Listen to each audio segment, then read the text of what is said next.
2024-25ನೇ ಸಾಲಿನಲ್ಲಿ ಪುತ್ತೂರು ವಿಧಾನಸಭಾ ಕ್ಷೇತ್ರಕ್ಕೆ ರಾಜ್ಯ ಸರ್ಕಾರದಿಂದ ವಿವಿಧ ಅಭಿವೃದ್ಧಿ ಕಾಮಗಾರಿಗಳಿಗಾಗಿ ಒಟ್ಟು ರೂಪಾಯಿ 131.56 ಕೋಟಿ ಅನುದಾನ ಮಂಜೂರಾಗಿದೆ ಎಂದು ಶಾಸಕ ಅಶೋಕ್ ಕುಮಾರ್ ರೈ ಅವರು ತಿಳಿಸಿದ್ದಾರೆ.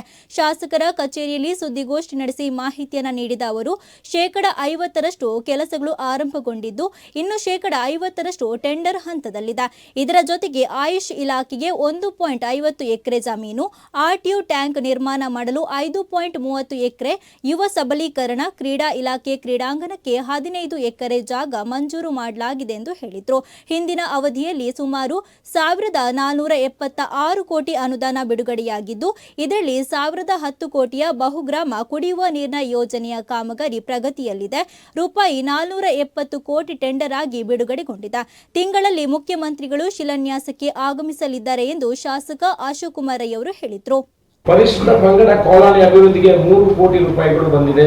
ಮುಖ್ಯಮಂತ್ರಿಯವರ ವಿಶೇಷ ಅನುದಾನದಲ್ಲಿ 10 ಕೋಟಿ ರೂಪಾಯಿಗಳು ಬಂದಿದೆ. ಇದರಲ್ಲಿ 176 ರಸ್ತೆಗಳ ಅಭಿವೃದ್ಧಿಗಳನ್ನು ಮಾಡ್ತಾ ಇದ್ದೇವೆ 10 ಕೋಟಿ ರೂಪಾಯಿಯಲ್ಲಿ. ಕೊಡಗ ಸಮುದಾಯದ ಕಾಲೋನಿಗೆ ಸೋಲಾರ್ ದೀಪಕ್ಕೆ 56 ಲಕ್ಷ ರೂಪಾಯಿ ಬಂದಿದೆ. SC STಗೆ ಬೋರ್ಗಳಿಗೆ 55 ಲಕ್ಷ ರೂಪಾಯಿಗಳು ಬಂದಿದೆ. ವಿಟ್ಲ ಉಪ್ಪಿನಂಗಡಿ ನಾಡ ಕಚೇರಿಗೆ ಸುಮಾರು 3 ವರ್ಷದಿಂದ ಹಾಗೆ ಬಿದ್ದಿರುವಂತಹ ನಾಡ ಕಚೇರಿಗೆ ಶೌಚಾಲಯಕ್ಕೆ 11 ಲಕ್ಷ ರೂಪಾಯಿಗಳು ಬಂದಿದೆ.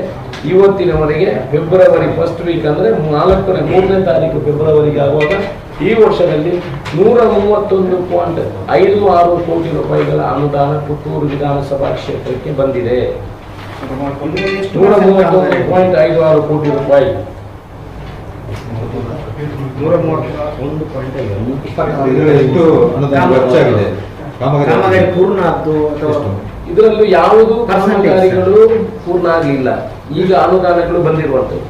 ಇನ್ನು ಲೈಟ್ಗಳು ಇದರಲ್ಲಿ 50% ಈ 131 ಕೋಟಿ ರೂಪಾಯಿಯಲ್ಲಿ ಈಗ 50% ಕಾಮಗಾರಿಗಳು ಲೈಟ್ಗಳು